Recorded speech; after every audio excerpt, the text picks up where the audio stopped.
honor to announce Massimo Cristofanilli. As mentioned, the godfather of CTCs in breast cancer, and been working in this field for so many years, and president of the Liquid Biopsy Society.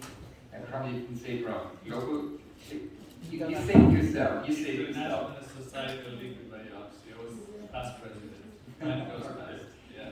Thank you so much. Anyway, he will give a talk to CTCs and ctDNA breast cancer, translational research and real-world applications. Massimo. Thank you. Thank you, Eric, again for organizing this meeting. After the fifth meeting, 2012 was the first time that we came outside Athens. I remember it was a nice location. And you kept us inside in spite of the beach being not too far. But I think what I admire the most, I think, is the fact that you have all these junior faculty, investigators, postdoc that keep coming and coming, eventually make their career at CTCs and liquid biopsy. So that was a major achievement. And one time, I probably need to just monitor what happens to all the attendees in that career, and this made a difference. So thank you again, because you are a true inspiration for us. And the International Society of Liquid Biopsy also is essentially being born to promote even more education and, of course, clinical applications of liquid biopsy. So today we're going to talk about the clinical application of CTC cell-free DNA, in particular for the problems that we face every day in the clinic. How can I learn more about the disease and about to treat when we know that we clinicians try treating the patient based on guidelines, but every patient and every disease is different at different time points. And I go back to the original publication, in particular to the overall survival curves, because at that time it was recognized recently as a major publication in the last 20 years with regard to the launch of the liquid biopsy. We didn't know exactly what this meant. See, we are still debating on the cutoff, for example. But the true biological meaning of this CTC detection versus no detection, or 5 or less than 5, still unknown. So there was still much to discover to see how we can use CTC in the clinic and change our treatment based on that information. The one thing that is striking is there are patients that die very quickly. And I think this is something that we are somewhat responsible as oncologists to find out what to do with these patients, what type of treatment will eventually change the outcome. So if we want to understand a little bit more, we need to ask ourselves what happens to these patients, why they die so quickly. So we started to really try to answer all these fundamental questions before you can actually move in the application of CTC. So what's the really clinical and biological meaning of CTC detection in metastatic breast cancer using the cell search with the idea that the cutoff will actually discriminate patients with worse or less aggressive disease. So we heard yesterday about the role of CTCs, EMT, stem cells with regard to metastasis. So we wanted to ask a very simple question based on the database that we had developed in the meantime. Can circulating tumor cell detection actually predict the metastatic spread in advanced breast cancer? In that case, if this was true, patients with CTC would behave differently in terms of the progression of their disease compared to the patient at less than 5 CTC. So we're going to call positive and negative without going too much into the details of the cutoff. And there were 2 visiting scientists at that time at MD Anderson that took this very seriously, went to our database that was expanding, annotate every single site, look at the site of recurrence, first site of recurrence, after a patient were enrolled with the CTC before baseline, and then came up with a number of observations. Clearly, the most important observation was, first of all, patients with more than 5 CTC have the tendency to develop a recurrence is different from less than 5. They develop new metastatic sites. Not only that, but develop visual metastasis much faster.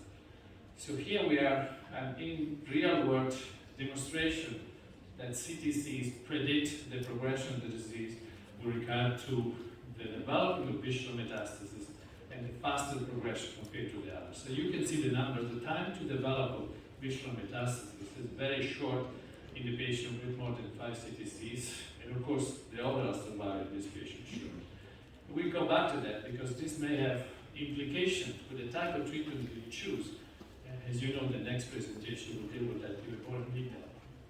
But if we have really two different populations of patients, one that progress very quickly, irrespective of the treatment, and this patient actually had treatment based on the guidelines, and others that doesn't, can we use CTC enumeration as a stratification stage 4? This was another effort that pretty much involved the majority of the European investigators as well as some of the US to put together all the data that we had already accumulated in the past. And we asked simple questions, but fundamental questions for the clinic. So this is the European Pool Analysis Consortium, and the Anderson database at that time has reached 492 patients. The total cohort was more than 2,400 patients. And we want to test the hypothesis that in fact with the CTC viral positive and negative, we can stratify, let's say in a group of patients that are stage 4 indolent disease with stage 4 aggressive. If this was true, this must be true not only recurrent disease, but also in the novel disease, independent of the site of disease, subtype, and the line of therapy, because these are the information that we use to determine the type of therapy we give to our patients. And so when we look at the data, it was clear that the CTC were prognostic for overall survival, independent of the overall population or the novel population. This may have a lot of implications, especially when you start first-line therapy. Look at the overall survival, 36 months, indolent versus 16 months. There is no one single therapy that can actually give you that difference in survival in metastatic patients. When you look at the metastatic sites, how many times do we as clinicians believe that bone disease is really indolent? We can treat this patient for a long time with in palliative purpose, with less aggressive treatment. But that's not the case if you have CTC and you have a stage 4 aggressive disease. So clearly, you have to keep into consideration that information. Now, more practical, if you look at the subtypes, clearly the stratification is valid across the different subtypes. But we are all back from ESMO looking at the overall survival data on Mona Lisa. We have seen a lot of data from other randomized phase 3 studies. There is any difference that is of that magnitude in any of the study? And there is not, because CTC apparently identify a population that have much more aggressive features compared to the indolent group. But this is true, as I said, for the 3 subtypes. So when you look at the different characteristics that I just mentioned, across all the examined groups, there is the regression analysis. This is the stronger prognostic pattern. So can we start thinking about stage 4? It's a stage 4 aggressive, stage 4 indolent. But then, the question comes, what do we do with this information? Well, let's start to elaborate a little bit more on that. Let's say the hormone receptor positive metastatic breast cancer. When we look at the data of these phase 3 studies, we always talk about endocrine sensitivity, primary endocrine resistance, secondary endocrine resistance, based on some clinical factors, not biological factors, and of course bone disease only. So can we assume that all this endocrine sensitive, a bone only disease, is actually in stage 4 indolent? I don't think we can, right? And with regard to the stage 4 aggressive, it is true that endocrine resistant, visceral metastasis, and maybe even primary resistant, the most aggressive are in the stage 4 aggressive. We don't have those data. So, but if that was true, that there is no correspondence, then that could be another potential stratification factors in this phase 3 trial. And they tell us in a different way which type of therapy is effective when you do the randomization. So, as we know from the different phase 3 study with the CDK4/6, the pre-treatment characteristics affect the final overall survival data. The palliative had the most aggressive population, patients exposed also to chemotherapy and failed endocrine therapy in the endocrine sensitive group, even though it was the largest group, it was not large enough to make up for a statistically significant difference in survival. But the other two, instead, essentially did not have patients with chemotherapy, and Mona Lisa 3 was certainly a first-line treatment overall. So they were positive. So now let's focus on MORAN-2 for a moment. So these are really an interesting group of patients because they were not exposed to chemotherapy, they were exposed to endocrine therapy, failed, and they were stratified for endocrine resistant, the primary or secondary. And as you know, abemaciclib fulvestrant versus placebo fulvestrant. The study showed positivity, particularly in primary resistant, less in secondary resistant. So we know that if we have a patient that we think has not responded very well to prior endocrine therapy single agent, this is the way to proceed, without thinking about what else can I learn. Imagine if we had the CTC information, how this would change the way we actually look at this data and the way we implement in the clinic. Well, we don't have the CTC data, but potentially we can have a way to modulate and to model that particular information. So no CTC and no data, no problem. Machine learning actually can help us to simulate a CTC staging, and this is Lorenzo Giratana and our statistician, Massimo Cristofanilli. They were actually working very hard to actually get to that point. If we don't have the data, but we have a lot of data from the prior studies, so we can just extract the data from any other additional database and essentially model it. And so they did that. This is the KNN model. I'm not going to go into specific because I'm not an expert in this area. But essentially, the CT staging can be simulated and it can mirror exactly what you had in case you had the CTCs.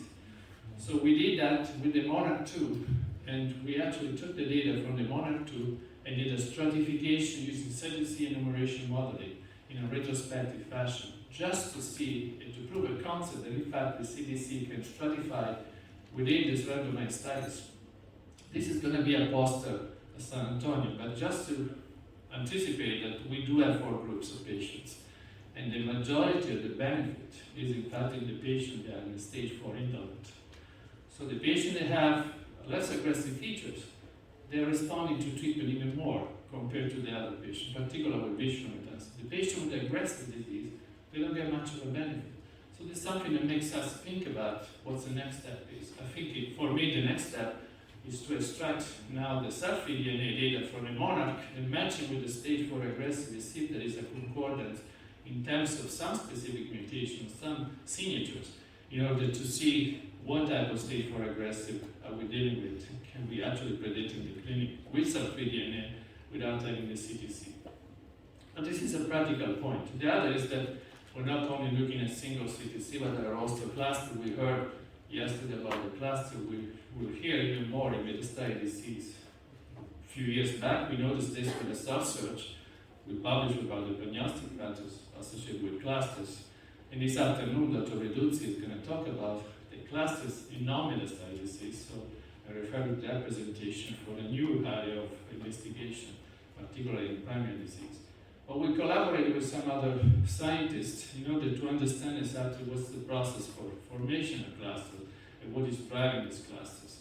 So this couple of papers that came up recently, one was looking at the Cd44 interactions, very important apparently in the aggregation of these polyclonal metastases in patient-derived cancer models.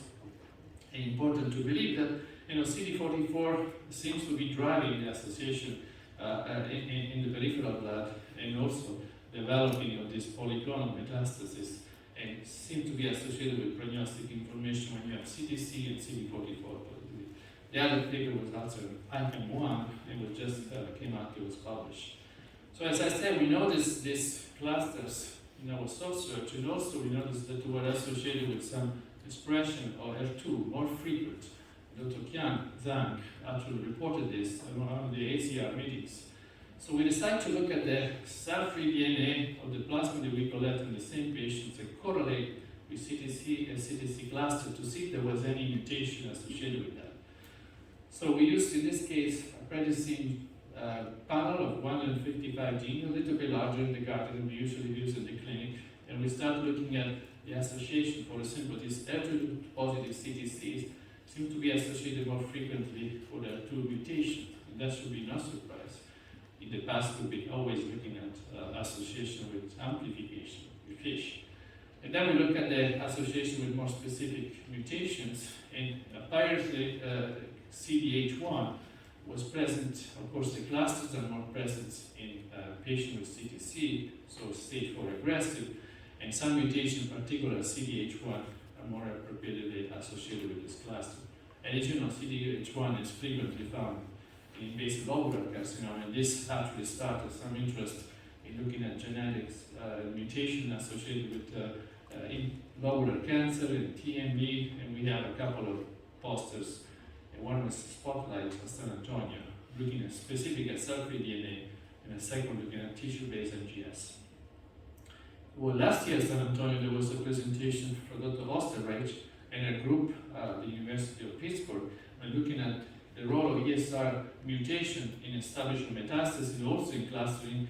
And so we collaborated with her, went back to our database, and showed the specific variant of ESR mutation are more associated with clusters, suggesting that, again, we need to start to integrate cell-free DNA, CTC or CTC molecular studies in order to better understand how the metastases progress, not looking simply at the images, the numbers. So this brings us in the cell-free DNA. Cell-free DNA for us has been a clinical test for 4 years at this point. So we have accumulated a large database that we can associate with CTC information with clinical annotation and ask specific questions that will be important, again, to be of use for the clinic and the guide for the clinic. So we look at the cell-free DNA in this database to try to understand tumor heterogeneity, the clonal evolution, how we can monitor our treatment, particularly in the clinic, as I say, but also in the context of some clinical trials, and trying to play with the different technology and with the different panels. So Dr. Davis, Dr. Jacob, now a fellow at CSF, and Dr. Geratan again, went back and analyzed and modeling all the information that we had from these patients. So one publication was looking at the landscape of DNA in metastatic breast cancer using this data. These are all patients treated with standard of care, some of them in a clinical trial. And you see the usual suspects with the PI3K and P53 being obviously the top in general across the subtypes, particularly triple negative for the P53 and PI3K in HER2 positive as well as ER positive. And you start to see ESI mutation depends on where the patient gets into the study. If a patient has been exposed to endocrine therapy, we have seen up to 40% of patients having an ESI mutation. Also start to look at the fact that cell-free DNA, if you measure allele frequency, and the number of mutations may be associated also with an indication of progression, significant tumor burden. And that was something that started in our mind to really propose the next step that we needed to look more at a longitudinal fashion. This was a simple baseline. So we're looking at heterogeneity of the mutations. According to subtypes, the tumor burden associated with the number of sites in the allele frequency. And then we started to ask, working with prednisone, there is a possibility that patients at the same level of treatment in the US or in China, analyzing the same technology, may have some different biological features that may explain how they respond to treatment or how the disease behaves. And so we actually designed this study. Prednisone has a lab in China, has a lab in California. So they studied patients in China that were first-line breast cancer patients, endocrine therapy, so not exposed to any other treatment. There was a combination of patients with ctDNA, a single agent, based mostly on the access to the drugs. And the same characteristic, trying to match as much as possible 27 samples that they did for us. So the idea is really to compare this molecular landscape, a baseline of population that should have been as close as possible with regard to the clinical characteristic and see if there was any difference. And so we started to see difference, of course. This was somewhat surprising, even though that was the hypothesis, that maybe this disease is different, first of all, because the patients are naturally younger, and it's a median age.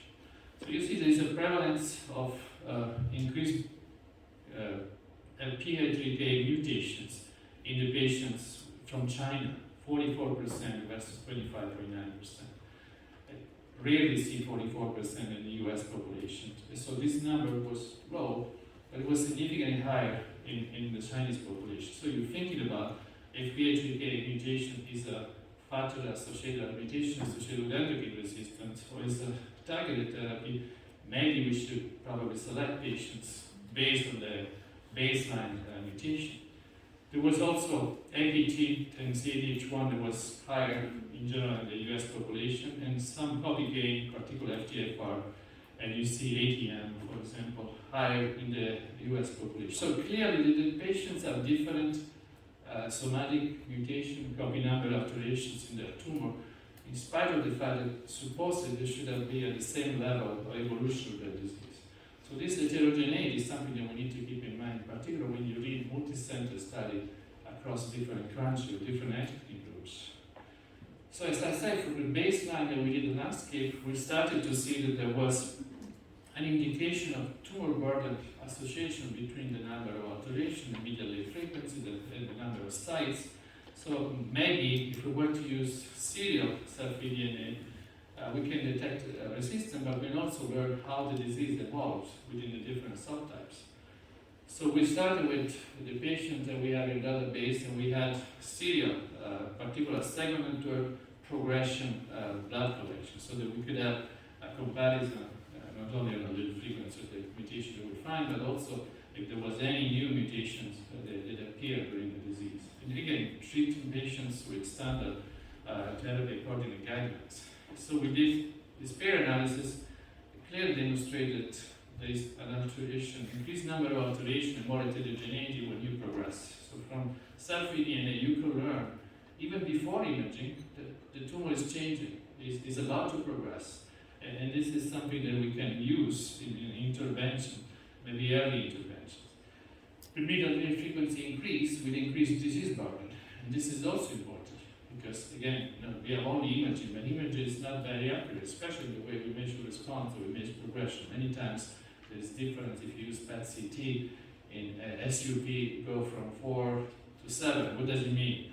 Well, you can use actual cell-free DNA to really find the meaning of that. And once again, the most common mutation, p53, p53. These are certainly very common in breast cancer, in triple negative, and p53 has the largest increase of alteration across the different time points. And important, I think you start to see that specific mutation can tell you more about the behavior of the disease. For example, ESR was associated with new liver lesions at the time of progression, and L2, for example, lung lesions. So can we use this information to model our monitoring for patients, for example, on endocrine therapy? You have an ESR mutation that appears, you may develop liver metastasis next step, especially if we know that you have CTC positive, you're going to have visceral metastasis. And we have very nice example of patients that actually do that. So ESR mutation is becoming a major target, not only because of predictive information, prognostic marker, but also a therapeutic target. The palometry, I want to bring it back to this study, it was designed with the purpose of not only to learn about the efficacy of the drug, but also with a number of plasma collection to look at the biomarkers and associate this with sensitivity, response, and overall survival or resistance. And when we measure the cell-free DNA, in particular the different resistant genes, at baseline and the end of treatment with progression, everybody of course at different time points, the patient with combination stay on treatment for longer, clearly we see the PGT mutations, number of mutations appear to increase, some variants more frequent than others. I think the most striking was the fact that we have a positive selection for some variants of ESR mutation that suggest resistance to fulvestrant. So this is a practical, important information. What does it mean, right? Now that we have all these agents trying to develop to target ESR mutants. So at the last ASCO, I had the opportunity to present an updated analysis of palometry. But the most important part of that presentation for me was the association between ESR status and overall survival, or p53 status and overall survival. You see here, for example, that patients that have a ESR mutation of 1.6 almost chance of die of their disease, more than the other group of patients. So clearly, prognostic implications. You have an ESR mutation, you have a more aggressive disease. The treatment with palbociclib seems to be improved, but for fulvestrant by itself, it doesn't. The median overall survival is 20 months. So in this case, it's predictive and prognostic. You know what you should not do, and you know what you need to do in terms of combination. The question that I asked before, in the CTC group of patients that use ctDNA inhibitors, do we have a drop? Can we do the same type of information in a short period of time with regard to allele frequency, variant, and CTC count? And the same information even stronger with p53. So p53 seems to be a marker of endocrine resistance associated with resistance to the combination, but particularly to single agent. Never think about giving a fulvestrant or any single agent endocrine therapy if you have a resistant p53 mutation. The other information I didn't put here is going to be in the paper is the actual allele frequency more than 10% that was presented at ASCO the year before in 2020, and it shows clearly that you have more aggressive disease if you have high tumor burden, specific mutations, you are exposed to chemotherapy. And if you are exposed to chemotherapy, it's highly likely that you have p53 mutation. These are somewhat related. That's what I'm talking about in terms of endocrine resistance.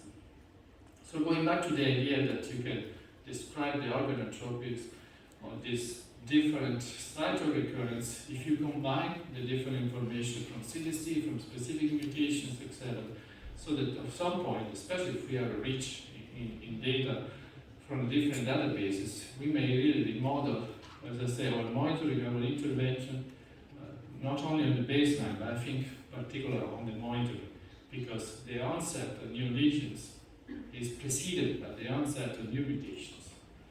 So if you want to think about an initial clinical algorithm that you should implement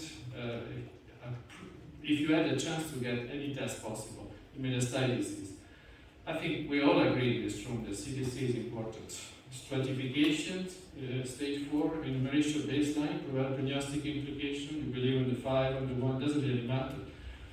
But then when you get to the molecular information, if you are not able to do the molecular analysis of CTC and we are using the cell search, certainly use the cell-free DNA because we can identify any specific mutation for each disease subtypes. Then we want to monitor because the value of liquid biopsies on the longitudinal monitor. We look at the enumeration, we saw the drop to 0 or definitely from positive or negative, whatever positive or negative you believe. You want to see that these mutations are not increased because increased allele frequency and number of alterations are really an indication of progression. So this is an example, a practical example. This is a patient with liver metastasis, triple negative, with multiple line of therapy. And this is a patient ER positive with liver metastasis. So the anatomy and the imaging will never tell you what happens to this patient. You may be treated with standard line of therapy, in this case, the combination chemotherapy, maybe today chemotherapy with immunotherapy, and the other case with endocrine therapy, CDK4/6. But you should know that this patient has 0 CTCs, and this patient has 177 day clusters. So suddenly, if you have this information, you already know that the patient on the right is in big trouble. It's not going to survive. Certainly, the survival will be short. Or if you were to add cell-free DNA, and you know that the allele frequency of p53, the only mutation that you have this patient is only 3.5%. Instead, this patient has polyclonal mutation ESR and p53. Then the complexity increases even more. I think certainly you want to give the best possible aggressive therapy that you can. In fact, this patient, we didn't have all these new therapies, actually did not survive in a short period of time. So we need to talk about liquid biopsy in other settings, in the natural history of the individual patient's disease. We're not going to have time to spend to discuss about MRD, but molecular recurrence, molecular progression are all important. Molecular progression versus clinical progression, essentially early detection of progression. This is a patient that we have in the clinic. It started with stage 4 de novo invasive lobular cancer, bone disease only, detected not by PET but bone scan. And we started with a combination of letrozole and Ibrance. So you see she has another evolution of the disease. At some point, she has the onset of this mutation that is obviously very dangerous for her, an ESR mutation. So what do we do when we have an ESR mutation?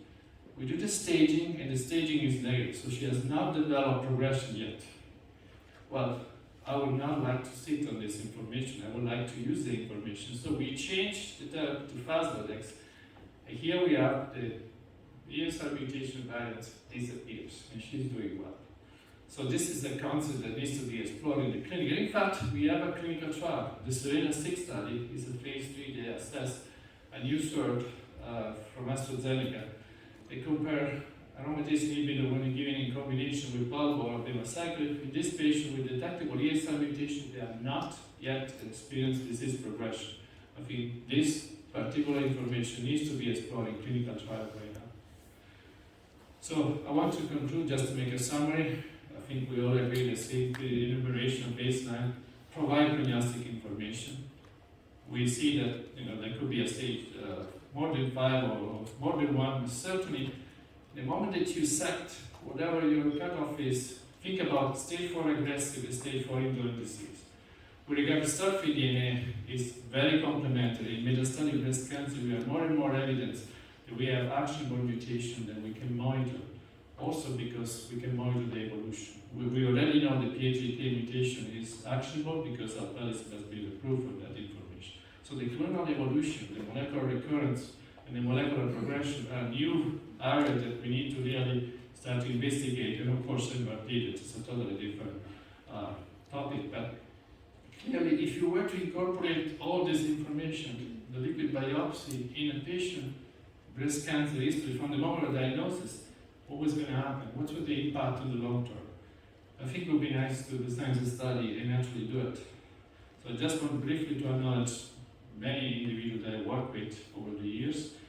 My lab, Dr. Kiang, actually here, is going to have a poster with a new indication on circulating multiple myeloma cells, poster 45. And Dr. Leduzzi, as I mentioned, she's going to present also on CTC clusters in patients with no metastasis. I need to remind you about the International Society Liquid Biopsy Congress. This is virtual, we couldn't make it in person, not even partially in person, October 22nd. And just for everybody to remember again, Rita Zamarki, she was a friend of the SLB, was my personal friend, and she collaborated with many of you with regard to the CTC full analysis, and always very humble in spite of being such an inspiration. Thank you.